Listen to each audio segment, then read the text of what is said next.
Good morning, everyone, and welcome to Church Connect with Counties. It's really good to be here with you. My name is Darren Taylor-Roberts, and I'm a trustee with Counties. And I'm Beverly Bedford, and I'm Counties Training Officer. So it's really good to be here. And this week we've been looking at Neighbourhood Chaplains and the work that they've been doing. And it's just what we're going to do today is actually hear from two people who are on the ground working with Neighbourhood Chaplains, and we'll be interviewing them and seeing how Neighbourhood Chaplains is working in the communities in the church where they are. So this week in Life Connect, it's been really good to feature Neighbourhood Chaplaincy, and we have looked at everyone needs good neighbours, and we've looked at who is our neighbour, and we thought about how we can love our neighbour, how we can share and care, how we can pray for and pray with our neighbours. So that's been a really good week, Darren, to focus on those things. Oh, that's brilliant. So first of all, we're going to hear from Johnny Ginos, who is based in Kendal, and he's going to be sharing with us how Neighbourhood Chaplains has specifically made a difference in this COVID-19 situation.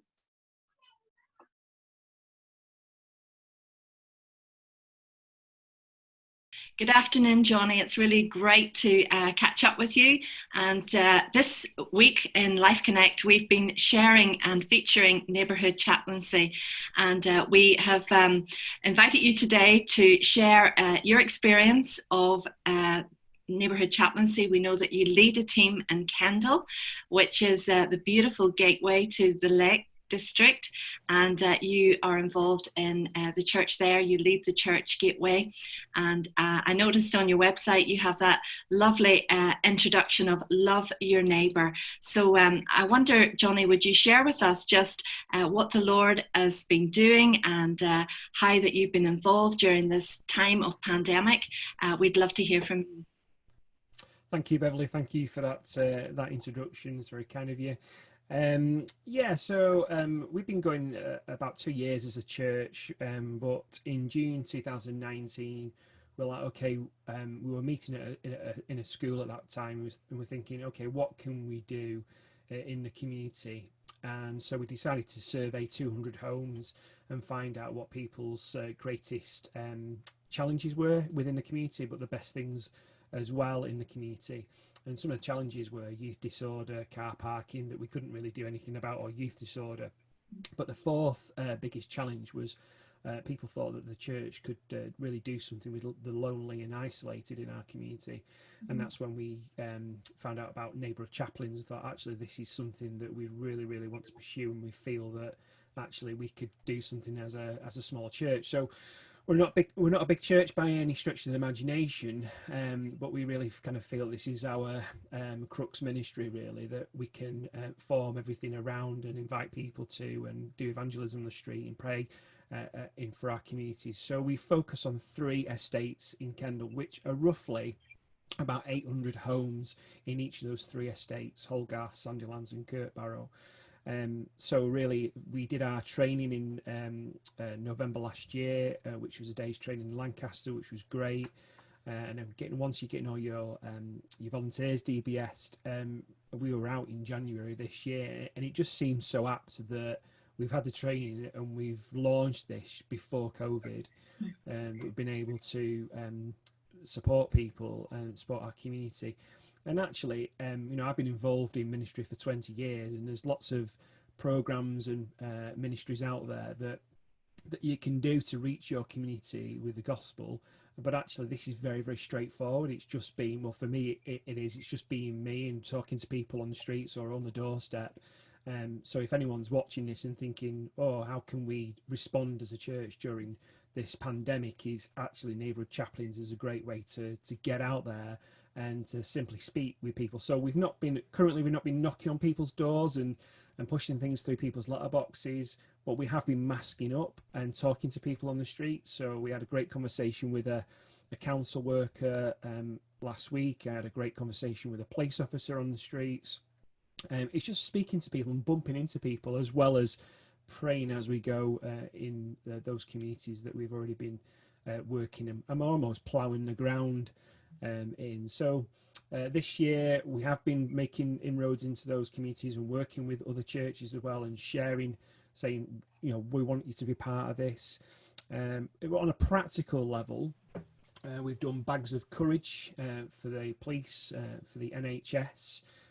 We've done bags of courage, bags of hope, should I say, for ourselves. We've given each church member 5 bags to give to their non-Christian friends or family or neighbours, just to bless them. And in that bag, there was a very intentional book, Try Praying, for people to understand what it is to pray, and to help them along that way, and to also some information about church. So yeah, I think it's not rocket science. It's just being out on the streets and being a presence. And actually, you know, you can have all bells and whistles and for other different things that maybe other churches do across the UK, but actually this is simply you donning a t-shirt and a fleece and just getting out there and being a presence. And actually that itself, I think, is very powerful, is because people get to know you. So like coming up, the 11th to the 17th of September is National Tidy Britain Day, I think, or week. So we're going to be taking part in that and doing some litter picks around the town. And that's how Neighbourhood Chaplains, as a brand, as a ministry, as a project, gets known and gets inroads, not only the church's name, but also the what we are and what we stand for. Because actually in Cumbria, chaplaincy is quite a new thing, really, believe it or not.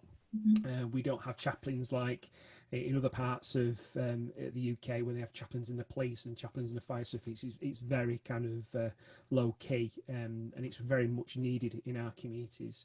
And there's massive amount of need in communities, but it doesn't mean necessarily to say that to respond to that need is the right thing to do. So we're looking to kind of collaborate in partnership with other churches across the town. So Kendal is the capital of furlough. There's 57% of our population in South Lakeland on furlough.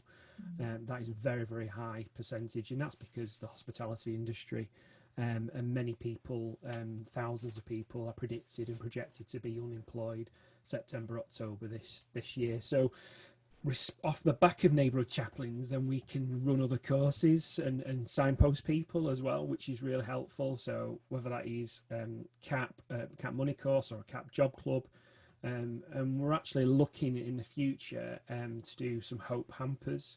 So there's a business, a coffee shop in the middle of town that we've got quite friendly with, and he is a Hindu, yet even though he's a Hindu, he's been actually posting stuff about our church on his Facebook page, even though he's a Hindu. And he says, I want to support you as a church and donate some money to you. So he's looking with his supplier to match 50-50 a gift of food and various different luxury items to put together hampers for people who are struggling. So that in itself is an amazing thing, that someone who's a Hindu wants to support what the church is doing in Kendal.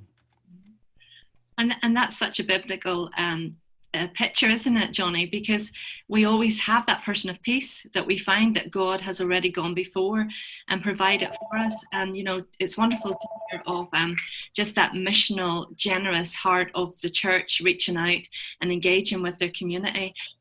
And loving them. I think, you know, we've had to think of creative ways to do that during this pandemic, and you know, the masks and some of those things where you've been a visible presence in a very difficult time. You haven't, you know, withdrawn and taken up the drawbridge and kept yourself safe. You've been out there with the people, and I think that speaks volumes, doesn't it? It does, and I think it's like it says in Jeremiah, seek the peace and prosperity, and I think that's what we're trying to do. Really, is being seen as that generous kind of provision, really, in our town, that we're a church of not come to, but rather we go to. And do you know, I think we've radically got to think and not just rush back into our normal services. And yes, it's strange not being physically gathered together, and you know, me more than anyone wants to get back to that, but you've got to think of the safety of others. But I think the presence,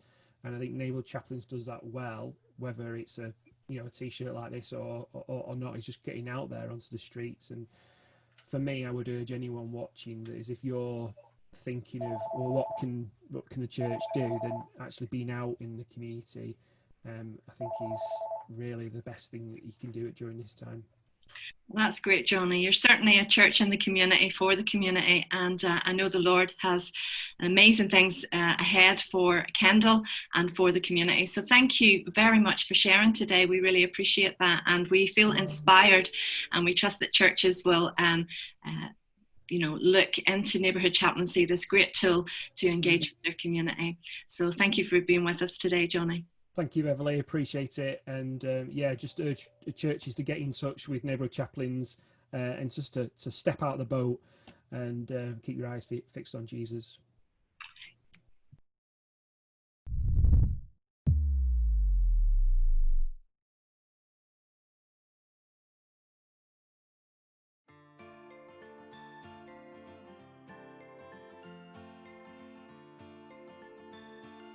Neighbourhood chaplains believe that loneliness isn't just physical and emotional, it's spiritual. Our neighbours really do need to know that someone cares. Around 20% of the UK population is lonely. People of all ages are affected, and the loneliness epidemic is happening right now in streets near you, to the young and the old, to the sick and the well, because of changes to how families live, our culture, our media, and reduced real-time interactions in local communities. But the good news is that your church could be one of the best organisations to tackle loneliness in your area, because the lonely don't just turn up at centrally organised activities, they need to be found, and church volunteers can do that. God cares about the marginalised and the lonely and those that are in the cusp of the church who don't attend, and He wants them to know that they're not abandoned and they're loved. And I want to encourage you leaders in the churches that you could set up a neighbourhood chaplaincy in your church. Some churches are not sure what community action to take, and that's why listening is so important. The joy we see imprinted on those faces is worth more money in the bank than I could explain. I like being a neighbourhood chaplain because it makes a difference. Neighbourhood Chaplains is connecting, befriending, serving across the UK. Be good news on your street.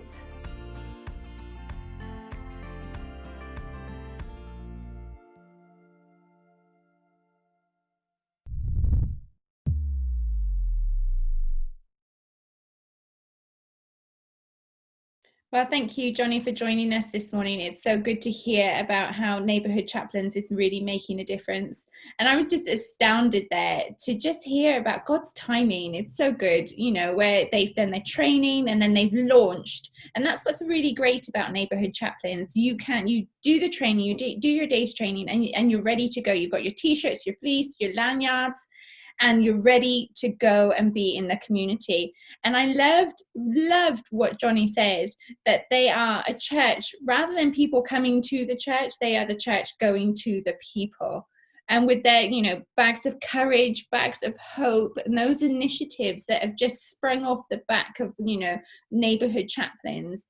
It's such a wonderful ministry to have. And then I love Johnny's plans. It just gets you thinking about what else can you do, the next steps, the springboard that Neighbourhood Chaplains is to things like, CAP, the budgeting group, and other programs that are just going to come off the back of the introduction that Neighbourhood Chaplains brings you in the community. Mm-hmm. Yeah, it's great. And it's actually going out and being that visible presence, meeting the people, and then signposting them to other things, which is an incredible privilege, isn't it?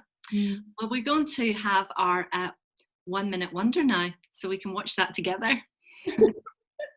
Excellent.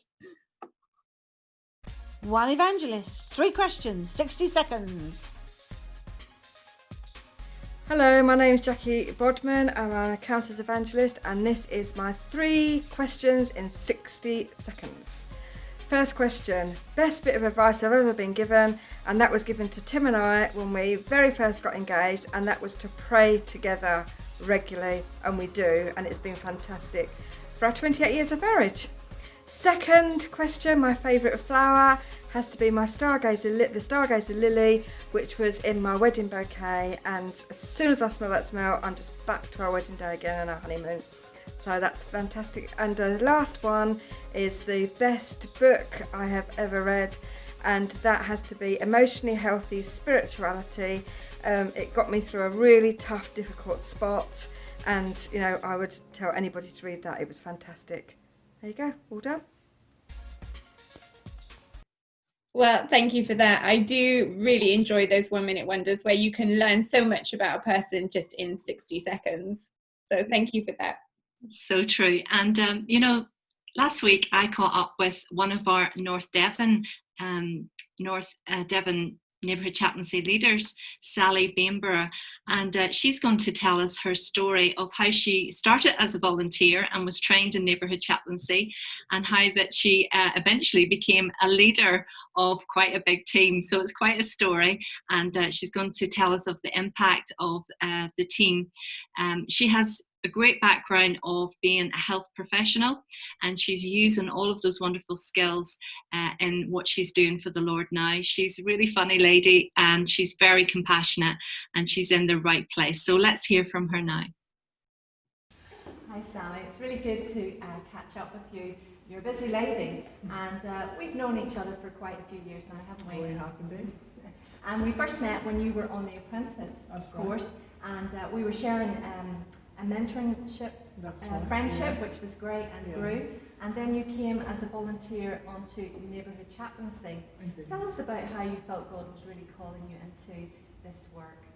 Well, I think it was really having done the apprenticeship course, and I was on a spiritual journey, wanting to sort out more of my strengths and my abilities, is what I thought. And during the course of the apprenticeship, which was about 6 months, and going deeper into God's work, I really started to understand that God was saying to me, it's all about me, Sally, and it's not about you. So by the end of the time I finished the apprenticeship course, I was more aware of my strengths, my weaknesses, and my giftings, rather than my abilities. And then I also learned that really it's being available to be a chaplain. All I got to do is make myself available, and God is the only one who's able to do it through me. So a lot of prayer. I just felt the green light from God, and I said, okay, I'll go and do it. And here I am. That's great. And you mentioned that word prayer, and when you became a volunteer and got rooted into the work of neighbourhood chaplaincy, you have a professional health background, and you brought a lot into the initiative for us, so we were very grateful of you. And I started to pray for the next leader of neighbourhood chaplaincy here in the southwest in Barnstable. And as you know, God called me into a new field of work, and we were really praying as a church who would be the next leader for the neighbourhood chaplaincy. Would you want to tell us a little bit about how that all came about when I first rang you up? Yes, I will. You did ring me up, and I have to say afterwards, I put the phone down and I thought, me? Leading the chaplains, because I was quite happy being a team player, really, And having been in the NHS for a good number of years, nearly 40 years, I'd done my stint of leading and, shaping and things. So I was happy being a team player. So when you said to me, asked me if I would take on that because you were moving on, I really had to get back to God and say, Lord, is this what you want for me now? And yeah, eventually I got the green light for that as well. It's been an up and down year last year, as you may remember, and so I needed to know it was God's will, God's time, His way, according to His word. And He very graciously just gave me the okay to do it. So I got hold of you, and I thought you were going to burst into tears when I told you. I was very excited, and you brought a lot of those skills that God has honed in you into the present season, which who would have known that you would be walking straight into a pandemic, and how how vital neighbourhood chaplaincy is at this season of people being isolated, shielding, and how that we've been able to, as volunteers on the ground, being able to reach the need of people that we have already befriended and had relationship with, and just to be able to be part of their lives and their crisis. Can you give us a highlight of the time that you've been as a leader shaping volunteers, and also maybe something about a story of how it's impacted you personally. Yeah, definitely. Well, with the onset of COVID and the March 23rd date, which I think will probably be indelibly printed on all of our minds for the rest of our lives, it was decided to bring up a helpline, a phone helpline, and Neighbourhood Chaplains could man that. So I took on that and kept the 15 chaplains that I coordinate informed and involved, and not only with existing people that we see, but also it was to pick up the helpline, people who wanted to ring in just to talk, people who had crisis thinking in their lives about what does this mean, where is it all going, and a lot of people started to look towards a spiritual connection, really. Perhaps they've never done so before. And so our chaplains were able to be prepared. We had one chaplain pretty much able to man the phone every day of the week, which was lovely. And if the phone call came in, I assessed and just decided to put it across to the chaplain of the day and let them go and develop relationships. And those have been long-term as well in some regards. Sometimes it was just about, I need help to go and do, but mostly it was about, I need to talk. I need to have that safe place where I can ask real questions, because I'm afraid. So all the chaplains, I think they've been involved. I think they've had real experiences, and it's been uplifting for them as well. And I suppose one thing, I had a phone call one morning, and it was a pastor from a church in the Midlands. And he said, I've just got your number, Sally. And he said, I don't know where else to reach, but he said, I run an online church in the Midlands. And he was an AOG pastor. And he said, we've just had a young man give his life to the Lord after our service.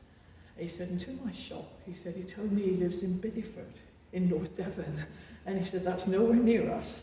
So he said, I contacted you to say, or to ask if you could make contact with him. So we did that. And eventually he became part of the Bideford congregation through the pastor I connected. So there he made his life to the Lord to a church in the Midlands, but he's now nicely settled in a church here. So that was really rewarding. You saw God open doors and make a way where you couldn't have done that yourself. It had to be the Lord, you know. And that's the most exciting part of Neighbourhood Chaplaincy. God's at work. Oh, absolutely. And we partner with him, yes. and we get changed in the process. That's right. As he changes others. So thank you for taking time to share today, and we will continue to pray for you and your great work of Neighbourhood Chaplaincy. Much needed. Thank you very much. Thank you, Sally. That was really wonderful to be able to share that time with you and to learn a little bit more about what you're doing there in North Devon. You know, the needs of the community are great in our area. We're in a rural area, and you know, the churches have, you know, our DNA is to really proclaim the gospel and to demonstrate it, to be in the community and to be part of the community and to be, as we've already discussed, that visible presence. And, you know, it's really important that, you know, picking up litter and all of those things that people see you about, and they're able to tell their stories, you're able to listen to them, and to be that generous missional you know, voice, to be a prophetic voice in our streets. It's really important that, you know, we can stand up and speak out for those that haven't got a voice, that are marginalised, and that are excluded, and we can signpost them. So, you know, all of those things are wonderful to be able to be part of Neighbourhood Chaplaincy and to share. So that's really great, Beverly. I love hearing that. And those are all things that churches need to be, and especially during this time of COVID-19, it's still happening, it's still around us. And I know churches are looking for programs like, how do they access their community? How do they be that presence, to be that voice? And Neighbourhood Chaplains is a program ready to go, isn't it? It offers training, it offers support. It's the whole package. So how would churches get involved with that? How do they bring that program into the church? Well, that's a very simple process, because first of all, you contact county's office, and the details will be coming up now on the screen. And once you've contacted the office, you can tell us about your church, and we can come and do a day's training with you. We have a wonderful biblical model, a Nehemiah model, a framework of how you can engage with your community. And once you've got your team together, then we can support you. And the training officer, who is myself, will be coming to do some of that training and to really, from experience and from what we've already done in other areas, we've about 20 initiatives in the UK, we can support you in all that you start to do as you launch into your community and get you ready and suited and booted. So do contact us. Excellent. Oh, I really love that, Beverly. So yes, the details are there up on the screen. If you want to have Neighbourhood Chaplains as a program for your church, it really is just, it's fundamental to what we need to do as churches, especially during this time. And just as we wrap up today, it's been really good to share time with you, Beverly. Thank you. And to everyone who's participated. And we've got a really great little short clip of Sally and putting together the bags of blessings in their church and taking them out to one of the local hospitals there. And it's a really good snapshot of just how practical our giving and serving can be. So we're just going to wrap up with that, and we're going to say goodbye for now. Thanks, everyone. Bye. Hi, my name's Wendy Adlam, and I'm from Grosvenor Church. I'm a neighbourhood chaplain, and we are doing bags of blessings. This is a project that we are going shopping now to buy some toiletries.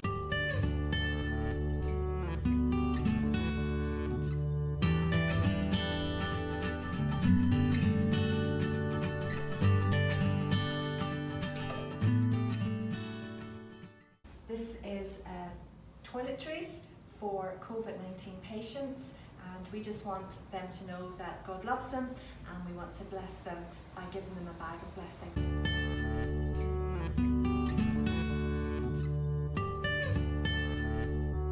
Oh, good morning everyone, this is Julie here, and we just up at the Barnstable North Devon District Hospital with our bags of blessing, which we are delivering to the COVID-19 patients. We just want to thank everyone completely from the bottom of our hearts for all the donations. You've truly blessed each and every one of these bags that's going to be delivered today.